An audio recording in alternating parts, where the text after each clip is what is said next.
questions. Uh, my talk today will deal with Afro-American influences on classical music. The words classic and classicism and classistic are frequently applied to music, but for the most part in a quite indefinite and often in different ways. The early definition of classicism referred to the antiquities of Rome and Greece as being the highest standard, and they dealt with architecture, the forms of architecture, the Doric, the Corinthian, and so on, and the Ionic forms of architecture. And then later the term was moved over into music to talk about and describe the kind of music in the 18th and 19th century, principally by Haydn, Beethoven, and Mozart. That's in the narrowest definition. A second definition is a German definition, and it's one where the usage says that there is a musical work consists and is counting as classic if it manages to intensify and epitomize in convincing statement an enduring shape that forces the expression and form, that is, form meaning the construction of music, at work in its own historical context. So that broadens it from the narrow context of Greece and Rome, and then broadens it again to include the music of Haydn, Mozart, and Beethoven, and then broadens it again to include any kind of music that has form and structure and deliberately made to be that way, and in its own historical complex. So we might also look, for example, at Schubert, who wrote a song cycle called Die schöne Müllerin, or The Beautiful Miller's Maid, that are sang in Salzburg in Austria this summer. And in it, he uses folk idioms, folk songs from the German and Austrian people in his classic work. He also wrote a song called Heidenröslein, which also has a folk melody, which he then composed in this, classical form and context. So it's the second definition that I'm going to deal with this morning. And what you will hear, I have three compositions to play. The first one is by the Bohemian composer who was born in Prague. His name is Antonín Dvorak, D-V-O-R-A-K. Okay, he was born in Prague in 1841 and died in 1904, which is at the turn of the century. And if Mr. Soulos has told you, Professor Soulos has told you anything about the changing of keys in music, we talked about the changing, as the music goes on, it's the simplest form is 1, 4, 5, 1, and that establishes tonality and the key. And Haydn already began changing, I should have a piano, changing the tonality of the music. And then Wagner takes it even a step further, and it's called, in our language, extended chromaticism. That is, that whereas in this formal structure of classic music, one pitch becomes the central pitch that all the other pitches are drawn to and resolves into. In the 12-tone music and serial music, and in the music of jazz, there will be alteration of these pitches. And so that tones that were natural become flatted or move down a half step to give a particular kind of harmony and sound. And so the European composers, hearing jazz and hearing blues and hearing the Negro spiritual and hearing ragtime and the funeral music out of New Orleans, began to flatten their pitches and include in what's called blue notes. You know, Monday's supposed to be a blue day. I suppose because it's not a Friday, which is payday, but in our old world. But and so we're going to hear Dvorak's composition called the Symphony in E minor, And so minor denotes a sadness already. So there's major, you make my love change from major to minor is one of the, and then Robert Frost's poem for a minor bird, the bird that sings in minor. I'm wandering. And so it's called the Symphony of the New World. And the opus, it's opus 97. And opus not only is a part of the comic strip, character in the comic strip, but it also means opus, which is a word for work. The number that a work is, this is how I'm with my classes, and they get to know me, and they just wait for my things. And then finally, when they don't laugh, I say, it's a joke, you're supposed to laugh at it. But the second composition we will hear will be by Igor Stravinsky, who was born in St. Petersburg, which was formerly Leningrad, now it's St. Petersburg again, St. Petersburg under the Tsar. And we're going to hear his composition, the Ebony Concerto. So concerto already gives us a structure of a musical form, the concerto form. And it was written in 1945 for clarinet and jazz band, commissioned by the great clarinetist Woody Herman. Okay. The third one will be an African-American composer whose name is William Grant Still, who lived from 1895 to 1978, and I'll be singing one of his songs on the program on Monday evening. It's called the Afro-American Symphony, conducted by the black composer Paul Freeman. The first composition that you will hear will be by Antonin Dvorak, and this work employs themes, that is musical ideas or melody, invented in the spirit of Negro melodies. Just before its premiere in 1893, Dvorak stated, these beautiful and varied themes are products of the soil. They are American. They are folk songs of America, and your composers must turn to them. In the Negro melodies of America, I discover all that is needed for a great and noble school of music. Dvorak wrote two other works in which he used themes employing the idioms or the uses of these Negro melodies and harmonies, and they were his American Quartet, Opus 96, and also Quintet, Opus 97. And then he returned to Bohemia in 1895, leaving an awakening of this kind of music. He also influenced Edward McDowell, has the McDowell Colony in Peterborough, New Hampshire, where George and I were earlier in our youth. And I was speaking to Professor Soulos on the way down. The main song or theme that you will hear in the excerpt that I have is called Going Home. Going home, I am going home. Da-da-dee, da-da-da, I am going home. And it was always sung by the great American bass, Paul Robeson. And for the longest time, I always thought that Going Home was a Negro spiritual, but it was because it was written so well by Mr. Dvorak. So we're going to hear that piece now. One thing, Dvorak became very fond of one of his black students, and that was Harry T. Burleigh, whose arrangements of spirituals are enormous. And then he influenced another white composer named William Arms Fisher, who wrote a book of 75 arrangements of Negro spirituals in classic form.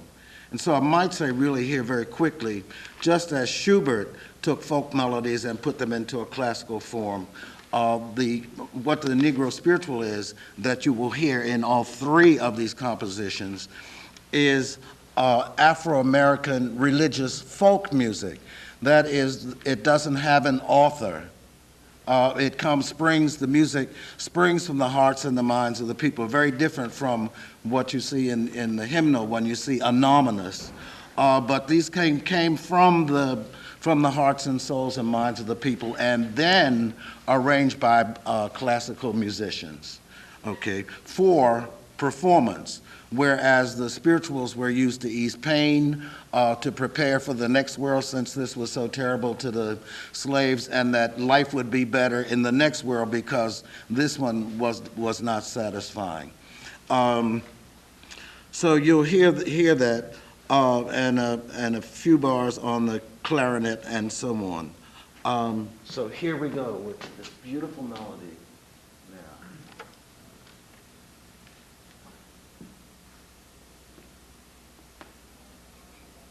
Cross my fingers. Is it going to do it? It's not doing it.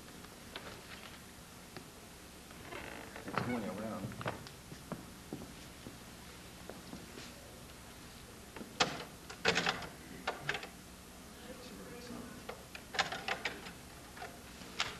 I first met Stravinsky in 1959. I think I was 21. And I received a scholarship to go to a place called the Palace of Fontainebleau outside of Paris to study with a woman named Nadia Boulanger, who taught Aaron Copland, Walter Piston, David Diamond, Quincy Jones, Donald Byrd, and just on and on.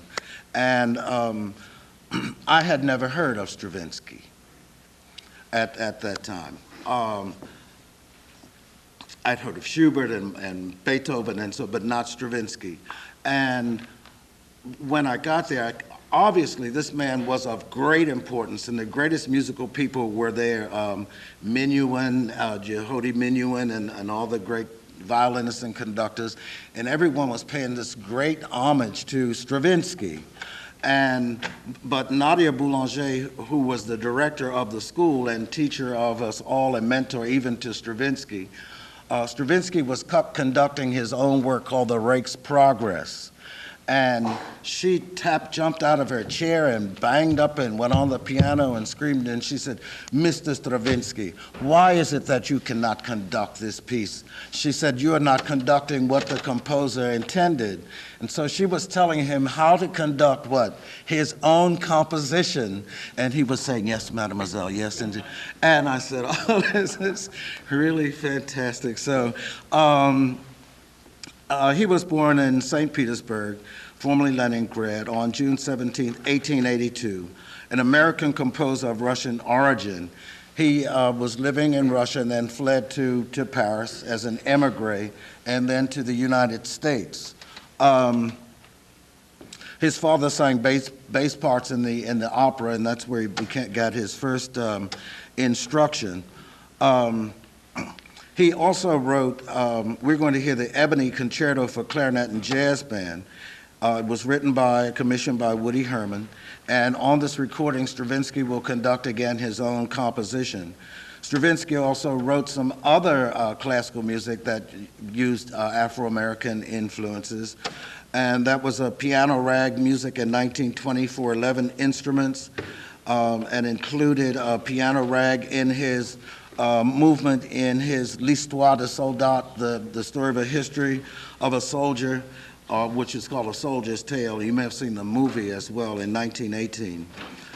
The French composer Erik Satie, who was a member of a group called Les Six. There it is. It's wonderful music to my ears. Thank you. When they set the microphone up for your wife, they unplugged the sound system. Ah, okay.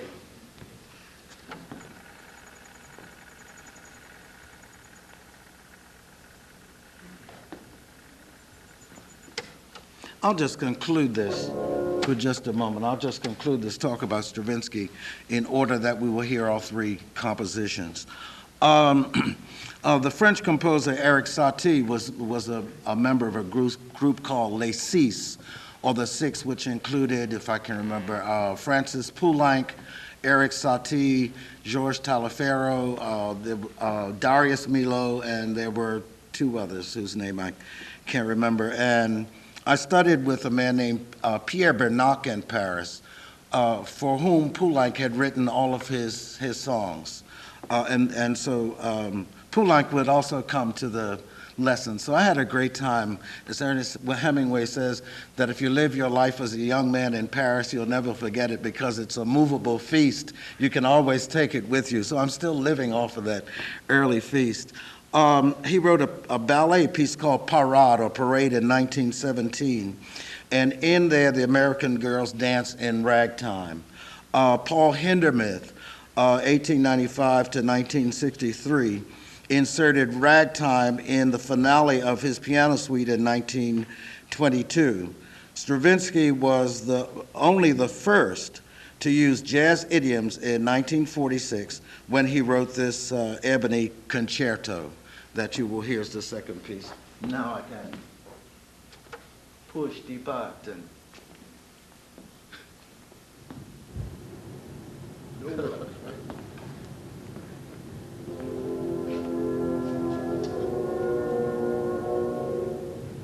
This is the main thing, the melody going home.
Here's the second.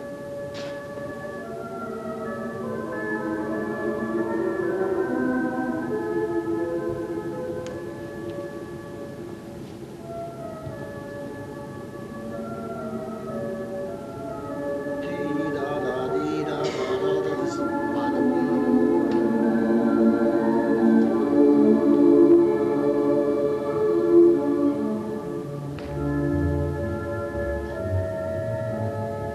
There's the walking bass, boom, boom, being plucked as opposed to being bowed.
Da da da. And then they repeat dee da da da da.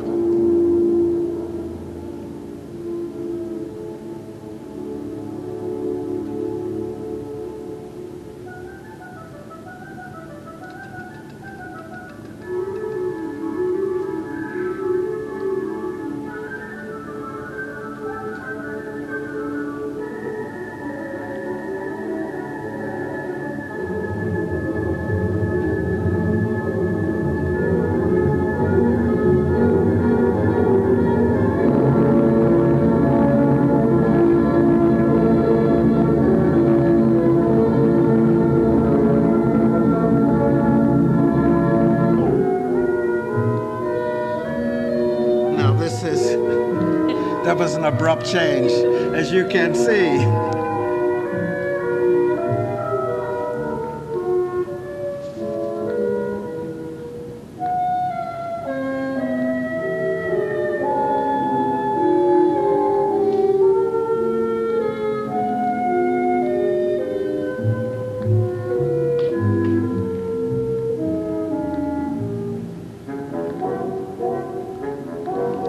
Hear the jazz idioms.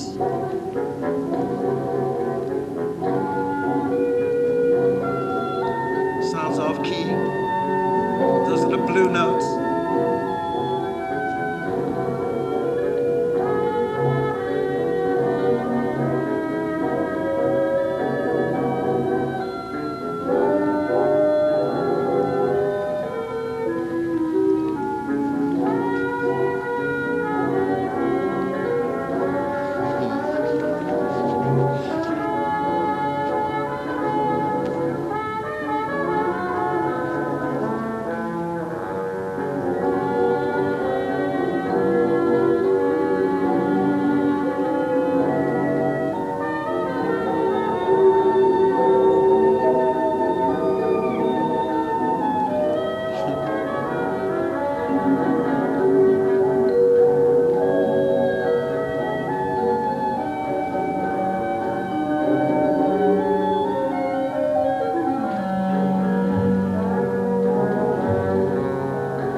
stop. Pause. Pause. Pause. Pause. That was Stravinsky? That was Stravinsky. You can hear this fusion of atonal music. I was speaking about the tonal setup, the music of tonality, where the central relatedness of a pitch, and you da da dee da da. Oh, good, the piece is over, and now we can applaud. But in the 12-tone music, all of the 12 pitches have equal importance. Equal importance. And I was telling, I have to get another, it's time for another joke instead of a commercial. This same woman, Nadia Boulanger, I came to her to sing a song, and a young pianist was with me, Thomas Cromwright, and the piece begins with the singer having to sing his pitch without having it being given to him. And of course, Thomas sat very nicely and politely and said, ping, and gave me my pitch. And she smacked his hands, and then she took the piano and she crashed down all the notes and said, there are only 12 pitches on the piano, and he does not know one of them. And so the next composer is William Grant Still, Afro-American composer, who was called the Dean of American Composers. He was born in 1895. In 1945, Leopold Stokowski, the great conductor who was always associated with the Philadelphia Orchestra, commissioned William Grant Still to write this piece. The symphony in itself has 4 movements, so it's in the classic form of the symphony. It's moderato, assai, adagio, animato, animated, and lento con risoluzione, with resolution. He was born in 1895 in Woodsville, Mississippi, near the Louisiana border. His father died when he was only a few months old, and his mother moved to Little Rock, Arkansas with him.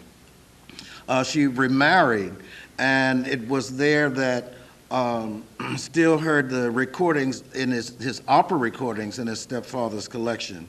He played in a string quartet at a college called Wilberforce College in Ohio, famous also because Leontine Price attended that school, great opera singer. And later he studied with W.C. Handy, who is known as the father of the blues. I will be singing also one of his compositions Monday evening. But this will be a spiritual called I'll Never Turn Back No More.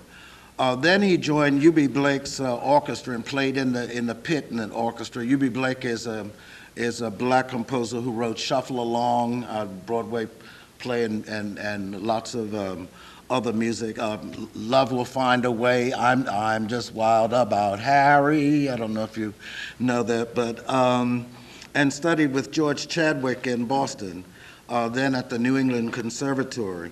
From 1923 to 1925, he studied with a very famous avant-garde or 12-tone, this atonal music, bing, bom, bom, bom, da, da, beep, Edgar Varese, whose music I like very much, and you should really listen to Edgar Varese. You'd like it. He also wrote the music for the TV series Gunsmoke. Still, yeah. So when you hear Gunsmoke, that's William Grant Still. And also the music for Perry Mason. And many composers during this period went to Hollywood. Eric Korngold, for example, who wrote some operas. They all went to Hollywood to write music for the movies, because no one was buying to listen to these atonal compositions that sounded off-key and strange, and it wasn't Haydn, Mozart, and Beethoven, and Schubert. In any case, he was with the Los Angeles Philharmonic, that is Mr. Still, and appeared as a guest conductor there and also with the New Orleans Philharmonic in 1955. He was the first of his race to do so, or of our race. He composed this Afro-American symphony in 1923. And it was played, the first performance was played by the Rochester Philharmonic, and Howard Hanson, who was always associated with that school. We always heard growing up of Howard Hanson, Howard Hanson. And he conducted that, and that's when his first real recognition began as a serious composer. It was the first time in history that a major symphony orchestra had played a symphonic work written by a black composer. You'll hear blues themes in the symphony, reminiscence of spirituals, shout song, jigs, and also the avant-garde feelings of Edgar Varese. I want to read you something really quickly. This is my textbook, and this is the kind of condition that it has come to be in. After World War I, leading European composers began to take recognition of the rich promise and vitality of jazz and to incorporate some aspects of the style in their works. The list of these composers is long and includes the names of such eminent figures as Alban Berg, who wrote Wozzeck, Frederick Delius, who you know from this area, Paul Hindemith, who also wrote a book called Elementary Musicianship, which I have never yet been able to complete. Ernst Krenek, Darius Milhaud, Francis Poulenc, Maurice Ravel, Arnold Schoenberg, Igor Stravinsky, and Kurt Weill from Berlin, who wrote the Threepenny Opera and so on. It also has these motifs and this kind of music in it, and sounds off key if your ear is attuned to the major-minor system. These men heard authentic jazz when touring ensembles played in Europe or they visited the United States. For example, Milhaud when he visited Harlem in 1920, Ravel when he went to Chicago in 1928. Several of these men, of course, eventually settled permanently in the United States. Best known for the works inspired by jazz were Ernst Krenek's work called Johnny Spielt auf, Johnny Strikes Up the Band, and Milhaud's ballet La Création de le Monde, the creation of the world, Ravel's Piano Concerto in D, and William Walton's Facade in 1922. Stravinsky was one of the first major composers to use the ragtime idiom and to employ elements of jazz in his compositions, and you heard the Ebony Concerto. Now we're going to hear William Grant Still, Afro-American Symphony.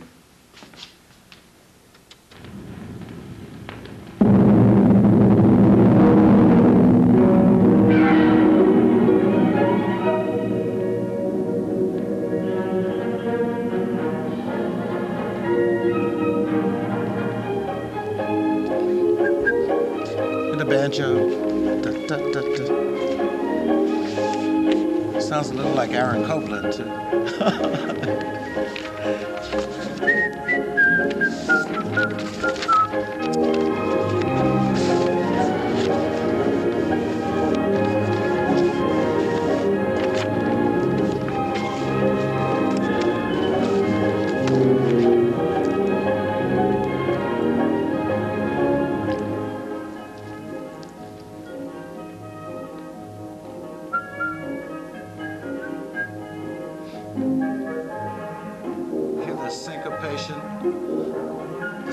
Is the deliberate upsetting of the natural beat.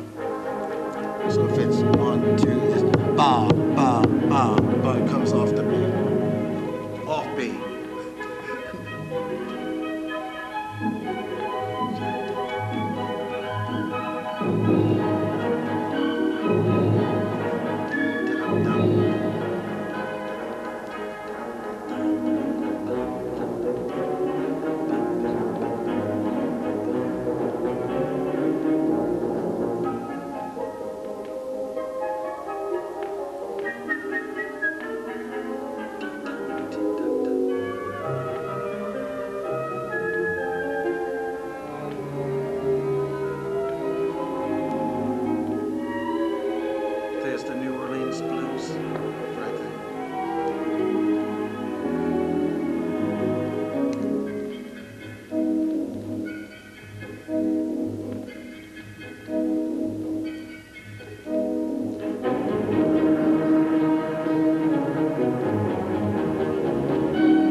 course, you know this. George Gershwin's Got about 3 minutes. Rhapsody in Blue. I think I'll rewind this. I'll live dangerously. Now, all this came about because the Africans were brought over as slaves from Africa, principally from the west coast of Africa. What they brought with them were sounds, what we call African retentions in the New World, in the academic setting. But what they brought with them were it's all becomes funny after, I mean, you know, once you study it. But they brought with them these syncopation. They brought an intense rhythmic background with a drum, intricate rhythms. They brought with them call and response. That is when the leader calls out and the group responds. When Israel was in Egypt's land, and the group says, let my people go. Okay, call and response. They also brought with them slurs, of the slurring in the music, oops, slides in the music, growls, guttural sounds, in the throat where I'm forbidden to sing, and in the nose, nasal sounds. And they brought all of this to America. What the Europeans brought were the psalms and the hymns, okay, and also their folk music. And this is coming from Germany and Scandinavia, and so all of this music and all of these people are mixing together with the music. And as you know, musicians are always mixing regardless of the color, because the music doesn't have any color except for timbre, the tone color, and joke, and all of this fuses. All of this fuses together, and we get a music in our country which is completely distinct from the music of any other country, and a richness of diversity in the music that you can find nowhere else. You can find it in George Gershwin's Rhapsody in Blue, in his Porgy and Bess, which I sang in a number of years with Robert Guillaume, who played Benson. I don't know if that's still on, but in any case. Mrs. Gershwin came and collected the royalties every night to see how much cash was in the box, but herself, not her agent. But so it's this great fusion that becomes American music. And the United States, of course, always sent great artists, Louis Armstrong, to play jazz, and to send artists to foreign countries, to Russia and France and so on, during those periods when we were seeking closer ties with nations. And so I thank you very much for your attention and for your interest, and hope that you will listen to some of this music and enjoy.